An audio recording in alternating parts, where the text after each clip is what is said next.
This tape is being made for the kingdom of God as I am presenting it to Brother Lee Vale for manuscript. Brother Vale has asked me here in the presence of Brother Mercer to give some of the former visions. Of course, visions was one of the first things I can remember is visions coming. Visions come all the time. But after my conversion is where I think you were interested in, Brother Vale. Well, I remember after I was ordained in the church, the Baptist church, by Dr. Roy Davis here at Watt Street in Jeffersonville, where the church was at the time. I remember one outstanding vision, not over a few weeks after I'd say a few days after my ordination. I saw a vision of an old man that was laying in the hospital that was mashed. He was a colored man. And he was instantly healed, insomuch that it caused a lot of confusion. And he got up out of the bed and walked away. And about 2 days after that, I was cutting off services, non-paid services in New Albany, water and gas and electrical bills. And I was so filled with joy every time I'd find an old house, I'd just go in and pray, where no one lived. And I remember telling Mr. Johnny Potts, which is living today. He's way close to, I guess, to 70 or 80 years old. He was an old meter reader. And they'd taken him off of meter reading then, and had placed him at the desk to take complaints and things as you entered the door, and service calls. And I was telling him what the Lord had showed me. And he had been, once in a while, picking up a few stray meters that the regular man didn't get. And in this, he was telling a man, which I'd seen in the paper, where they had an old wagon in those days, drove 2 horses to pick up garbage and trash in the alley. There's an old colored man by the name of Mr. Edward J. Merle. He lived at 1020 Clark Street in New Albany. And he had been hit by 2 white people, which was a white girl and a boy riding in a car, and he lost control of the car, and it mashed him into the wheel of the wagon, and it just broke all the bones in his body nearly. And they through his chest part especially, knocked his back out of place, and they had him in the hospital very bad. And Mr. Potts, passing through the hospital there in New Albany, had told him that about the Lord dealing with me, and he sent for me to come pray for him. And immediately I thought, that's the man that I have seen in this vision. So I was a little scared to go, because that's one of my first, you see, to go like that. So, but however, I went and got my buddy, which had just been converted, a little French boy named George D'Arc, and I just led him to Christ. And we went up, and I said, now, Brother George, I want you to remember these things that happened to me. I can't understand them. But you remember, this man's going to be healed. And when he's healed, I can't pray for him till the 2 white people comes and stands on the other side of the bed, because I have to do it the way it was showed to me. And I went in to the hospital and asked for Mr. Merle, and I went there, and his wife told me that he was very seriously, and he couldn't move because that the x-rays had showed that some of these bones were laying right next to the lung. And if he moved, why, it might puncture his lungs and hemorrhage him to death. And he was very bad, and it was hemorrhaging a little from his throat and so forth, because he was bleeding around the mouth. He had been laying there about 2 days. And the man was at that time about 65 years old, I suppose, 60 or 65. Elderly man, his mustache, long, had turned white, and his hair was gray. And I went in and told this man, the vision I'd saw from the Lord, and the young people come in that had hit him. And I knelt down to pray for him, and all of a sudden this man let out a scream, saying, I'm healed, and jumped up. And his wife trying to hold him back in bed, and one of the interns came trying to hold him in bed, and he jumped out of the bed. It caused a lot of excitement, and when I went I said to Brother George, and then one of the sisters is the Catholic hospital, come in and said I'd have to get out of there. So getting that man excited because he had a fever about 104. And the strange thing, when they put him back in the priest of the place and some of the doctors that made him go back to bed because he's putting on his clothes.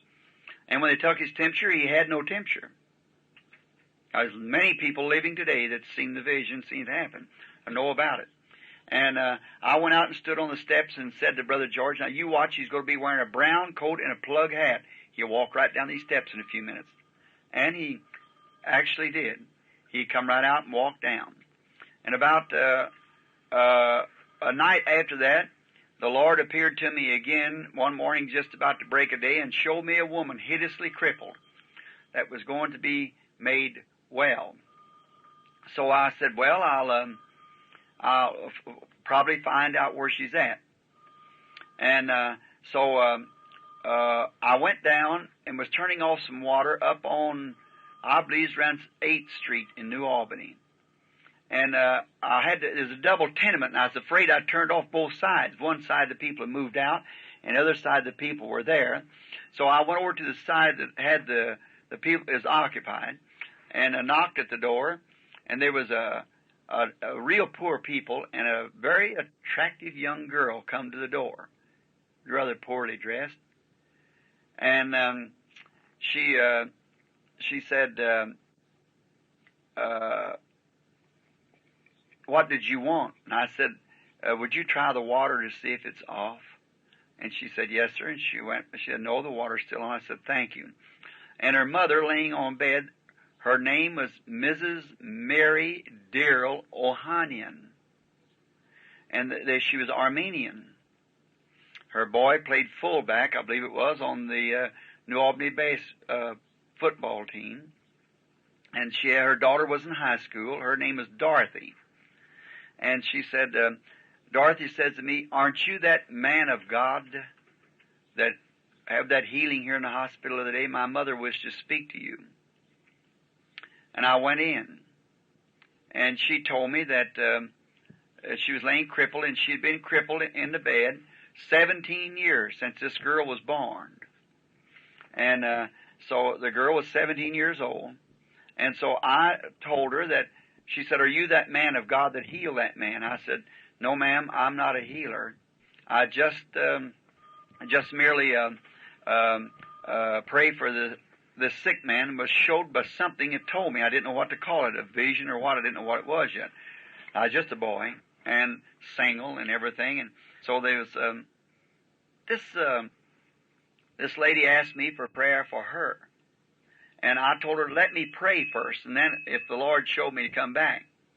And then when I went out to pray, I got Brother George, and I said, that's that woman that I was telling you that I prayed about. I know it's the same woman. Go with me. And we went up there to offer prayer. And so this little 17-year-old girl, of course me, just a young boy, and she had a brother about 8 years old, something like that. And there's a Christmas tree, it's right after Christmas, standing in the house.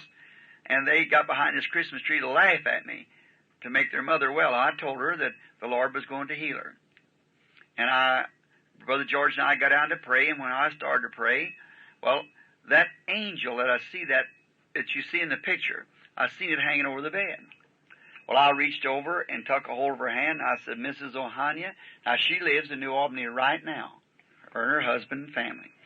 And I said, Mrs. Ohanyan, the Lord Jesus has sent me and told me before coming that to pray for you and you's going to be made well. Rise up on your feet and be made well in the name of Jesus.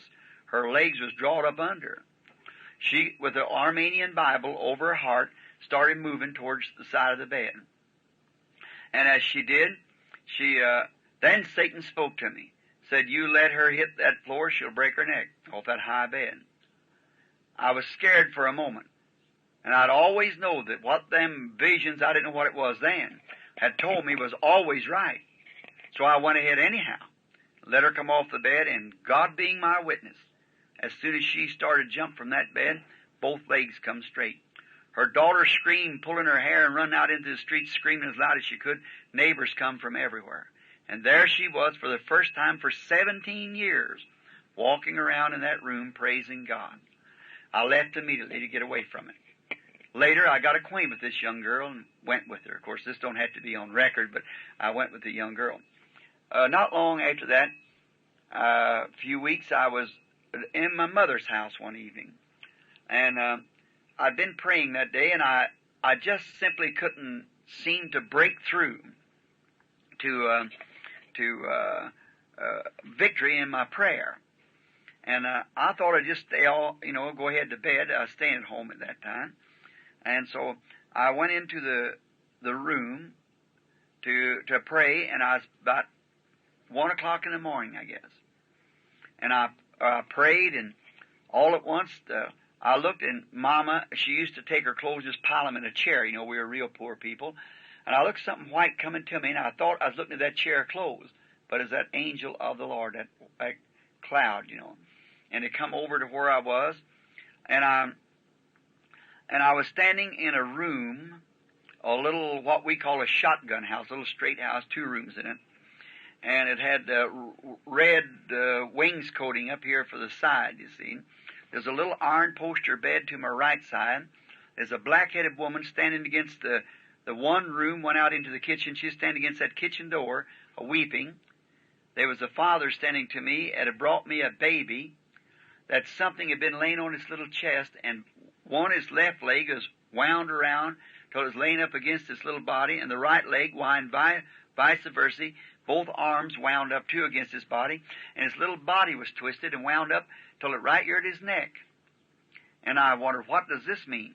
And I looked sitting down to my left, and there sat an old woman, taking her glasses off and wiping them from tears or something on her glasses. To my right, on a red duofoil, which was a match to the chair, sat a young blonde-headed boy with curly hair looking out the window. And I looked, standing way over to my right, and there stood in that angel of the Lord. And he said to me, "Can this baby live?" And I said, "Sir, I don't know."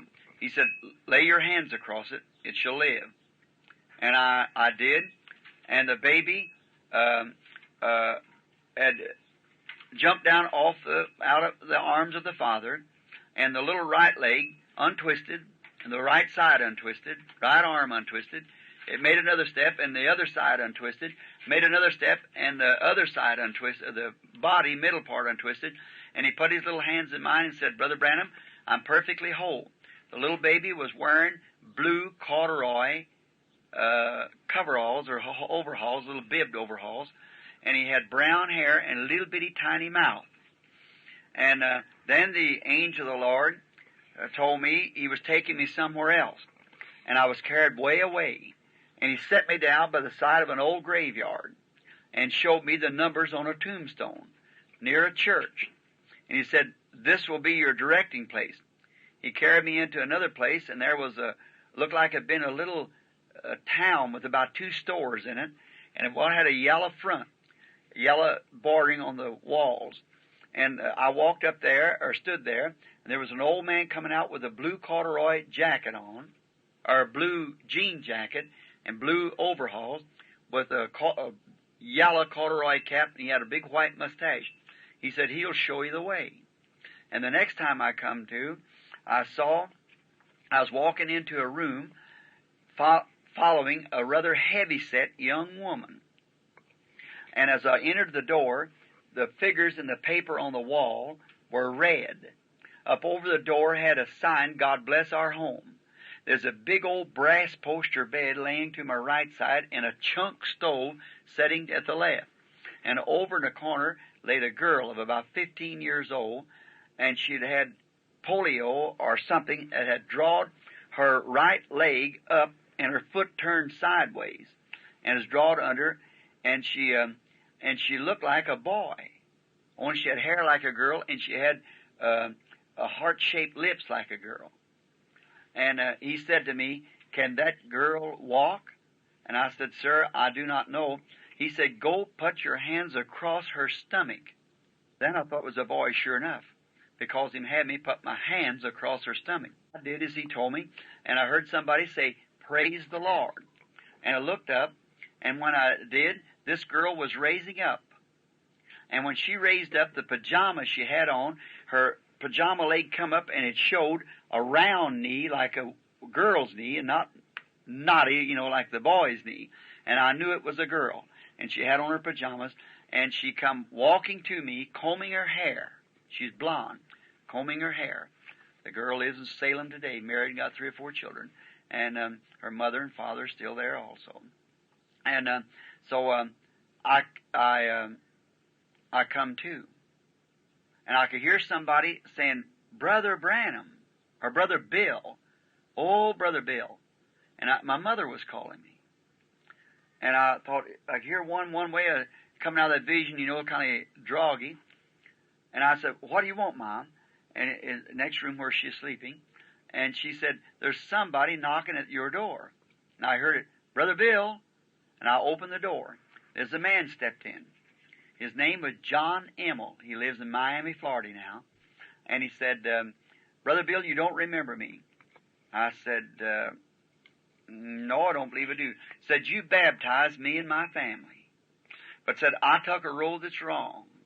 He said, I killed a man here some time ago, hit him with my fist and broke his neck in a fight. Said, I've lost one of my little boys, the oldest one. And said, the youngest one is laying home dying now. And said, the doctor, the city here, had just left and said, the child has double pneumonia. And it just barely can get its breath. And said, you come on my heart and wonder if you'd come and have prayer with it. And said, now, as you know, I'm a cousin to Grim Snelling, which Grim Snelling, the Reverend Grim Snelling now, had not become a minister at that time, a nice Christian boy. He said, he's my cousin, I'm going down to get him, which lived about a half a mile from me down in the city, and said, I'm going down to get him. And will you go up? I said, yes, Mr. Himmel, as soon as I put my clothes on. And so he said, I'll take my car and take you up. And I said, all right. He said, as soon as I get Grim. And I want you all to pray for the baby. And I said, all right. So then I went to getting ready. And Mother said, what was the matter? I said, there's a little baby to be healed. And so she said, healed? And I said, yes, Mother. And so I said, I'll tell you more about it when I come back. So in a few moments, he knocked at the door, and Brother Graham was with him. We was going up here by what we know as the boatyard now, which was the old Howard shipyard at the time. I said, Mr. Himmel, where do you live at now? He said, in above Utica. I said, you live in a little, what we call shotgun house, little 2-room. Yes, sir. Sets on a hill. Yes, sir, he said.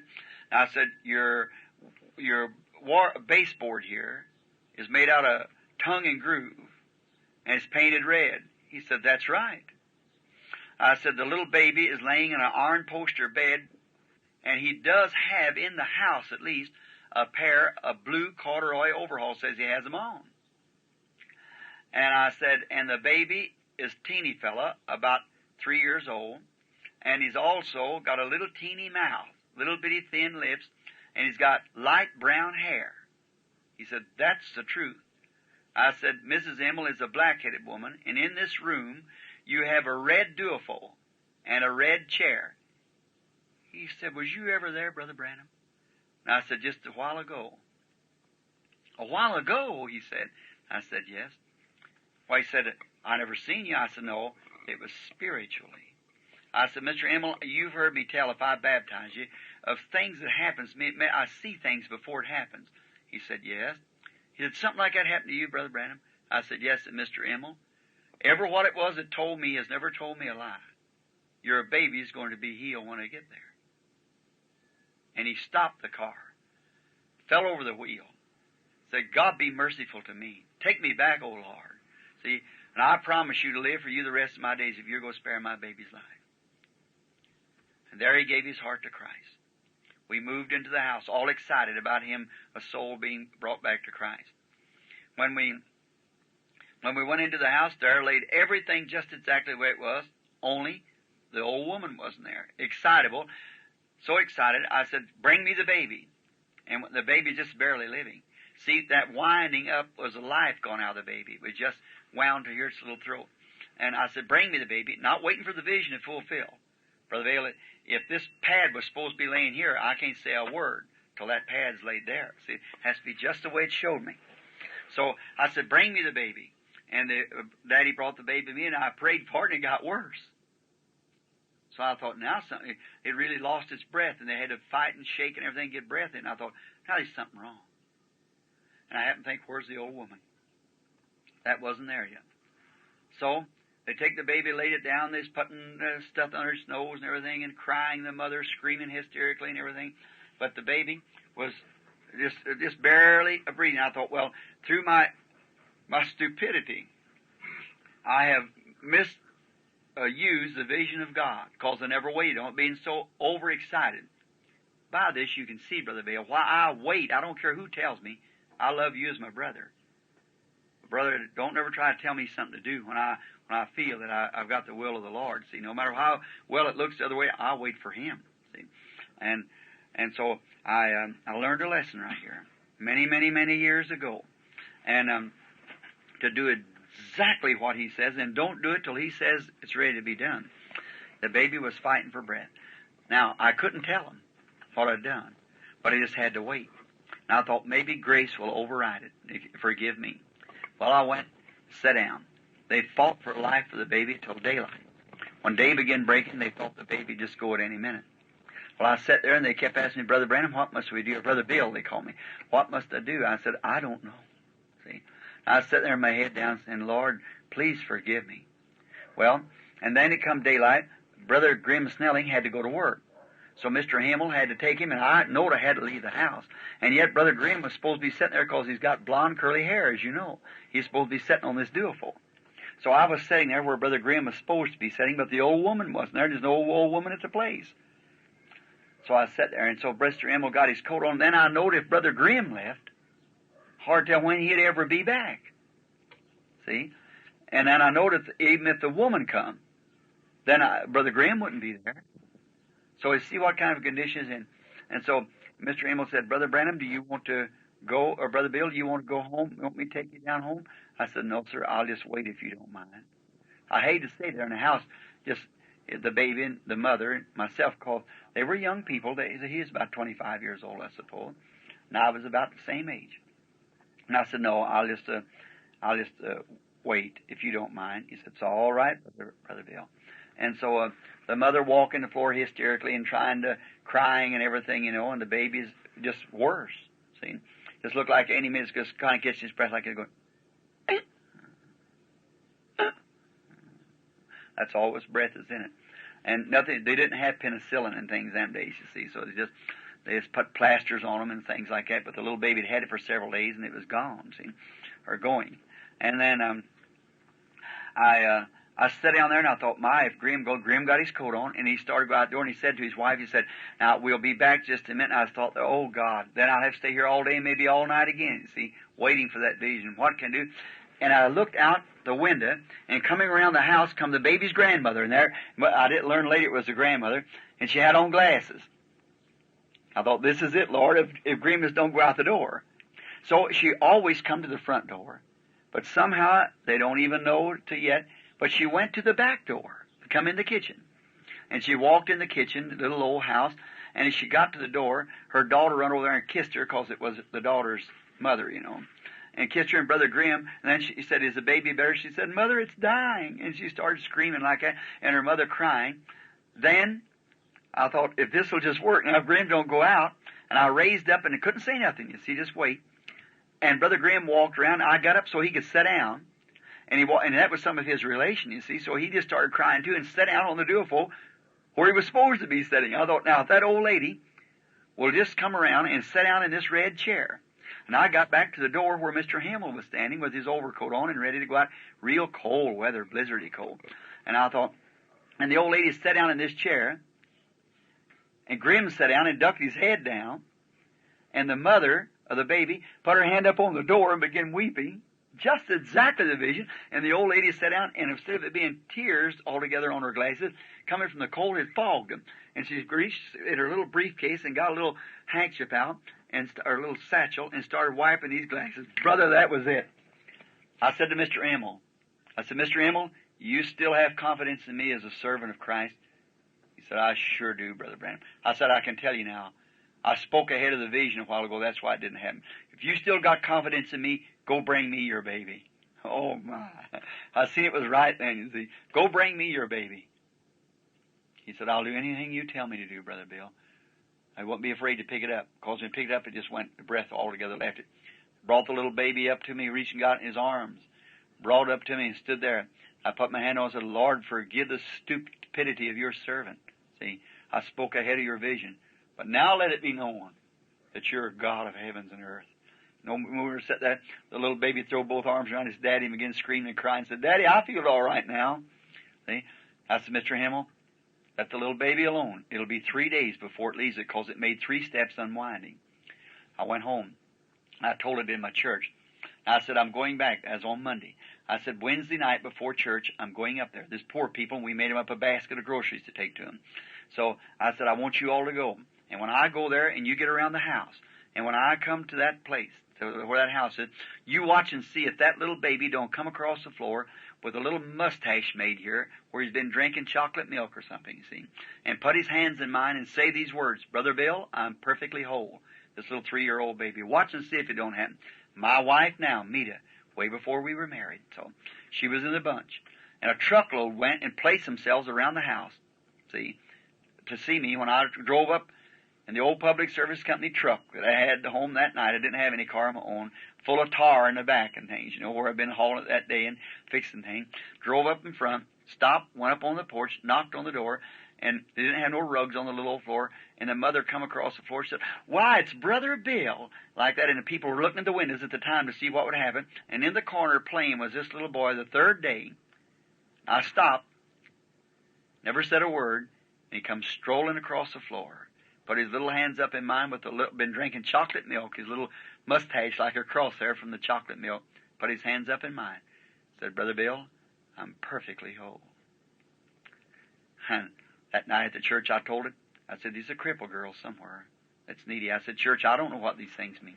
I can't tell you. And so I was working at the public service, and I remember one day, about a week after that, I started to leave the building, going out. Mr. Herb Scott lives here in the city right now. He was my boss. And he said, I started down, he said, Billy, and I said, yeah. I said, before you leave, I've got a letter here for you. I said, okay, Herbie, I'll pick it up in a minute. And so I went over to get my other work. I was checking up. So I went over to get my other work done.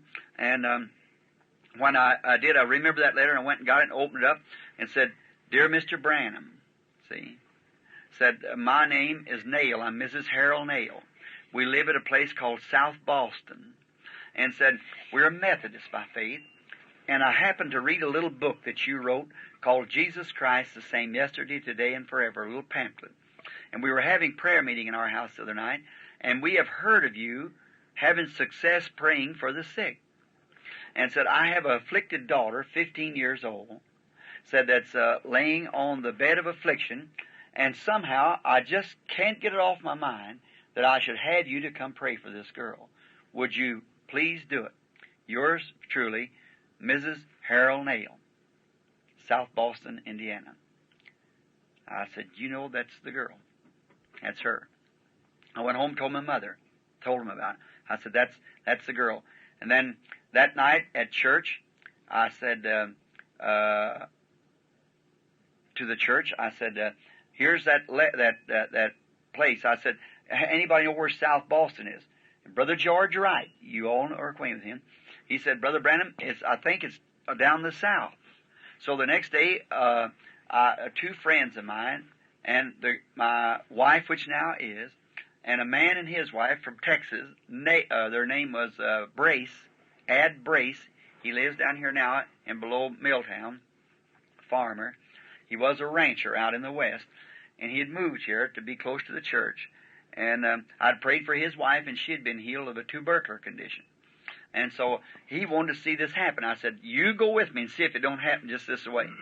So the lady had never seen a vision, Mrs. Brace. So my wife went with me, and Brother Jim Weishart, the old elder, you remember the church said, the old deacon, he wanted to see it. And I just had a little old roadster then, and I piled them all in there. And we went down below New Albany, and I found this sign, and I come to find out it wasn't South Boston, it was New Boston. So then I didn't know where to go. So I come back up to Jeffersonville and asked somebody, and somebody went to the post office, and they said, South Boston, is up above Henryville. So I went up to Henryville and I asked there, and they said, turn off on this road. It's about 15 miles back where these knobs here. You find a little place, you'll be careful, you'll miss it. Said because it's just one little store, and the store's got the post office and everything else in it. South Boston. Over in these knobs. These 17,000 acres of them knobs in there, you see. And this is over behind it in the hills there. So we went on riding along, and all at once I felt real strange. After being driving 5 or 6 miles, and I felt real strange. And I said, I don't know. They said, what's the matter? I said, I believe that one that talks to me wants to talk to me, so I'm going to have to leave the car. So I got out of the car, and the women sitting on women's laps, you know, and everything, that little old roadster. And I got out of the car and went around behind the car. And I bowed my head down, put my foot up on the bumper in the back of the car. And I said, Heavenly Father, what would you have your servant know? And I prayed, nothing happened. I waited a few minutes, and I thought, well, usually where there's a crowd like that, I have to get to myself. And so I waited a few minutes, and I happened to be attracted to look over there, and I happened to think, well, look here, here's that old church sitting down here, and if you ever at it, it's a Bunker Hill Church. And I looked over on the side of Bunker Hill Christian Church, and there was a tombstones of the graveyard right in front of the church, and I went over there, I said, now, you all got them letters. I've never been in that country before in my life. Never was in above there anywhere in my life. And I said, you get them names and numbers and come over here and sit there and send one on this tombstone. And there it was, just exactly. I said, that's it. We're on the right road now. I said, that's the angel of the Lord. See, I passed right on by it and not know it. So, he's perfect. And so we rode on and on. Directly I met a man, and I said, could you tell me where South Boston is, sir? He said, you jog to the right and the left, and, you know, so forth like that. And we just kept on going. So after a while, I noticed I come into a little place, and it had a kind of a little village-like, and I looked, I said, that's it. That's it right there. I said, there is there's that yellow storefront. And I said, now you watch, a man is going to come out of there with a blue overalls on, a white corduroy, or yellow corduroy cap with a white mustache, and tell me where to go. If it ain't, I'm a big storyteller. And so there's all waiting. And I drove up in front of the place, and just as I drove in front, out come the man with the blue overall suit on, and the yellow corduroy cap and the white mustache, and Mrs. Brace fainted in the car. Seen it come to pass like that. I said, sir, you're to tell me where Harold Nail is. He said, yes, sir. Said, did you come from the south? I said, yes, sir. He said, you passed it about a half mile down the road. You turn the first road to the left. You go up and you find a big red barn, and you turn in there at that red barn. Said, it's the second house on your right as you turn up that little lane-like road. I said, yes, sir. He said, why? I said, he has an afflicted daughter, does he? He said, yes, sir, he does.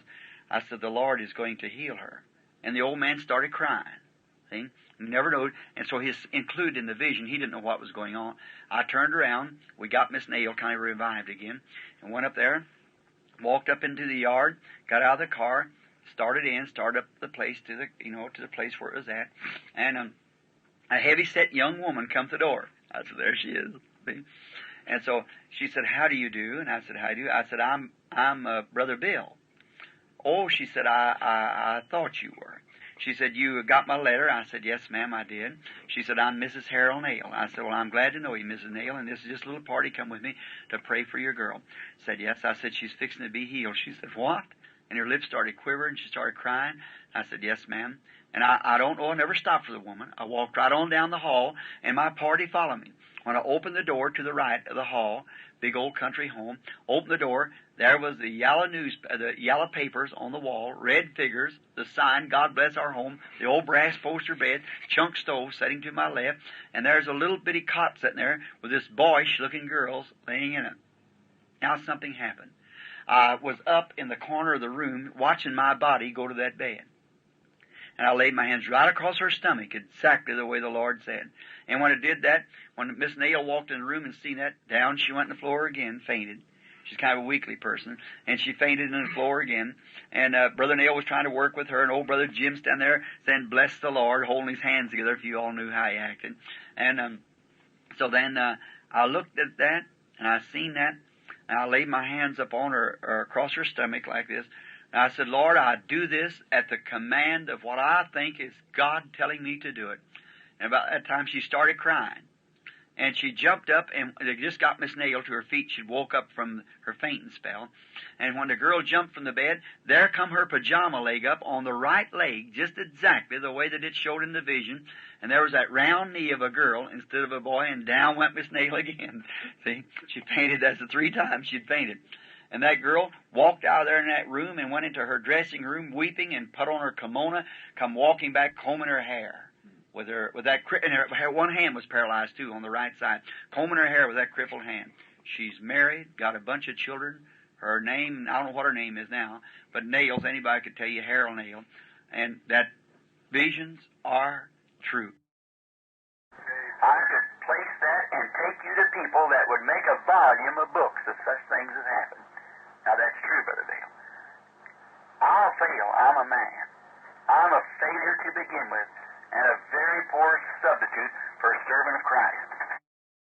But he grow. M-E-R-R-E-double-L. I thought it was that Nail, yeah. Is that all the names we use now? Nail with N-E-I-L? N-A-I-L. Brace, B-R-A-C-E. B-R-A-C-E. Add Brace. And I think I've got them all. Just a minute. Graham, Schilling. Graham, G-R-A-H-A-M-S-N-E-double-L-I-N-G. Oh, Schilling. Yeah, we got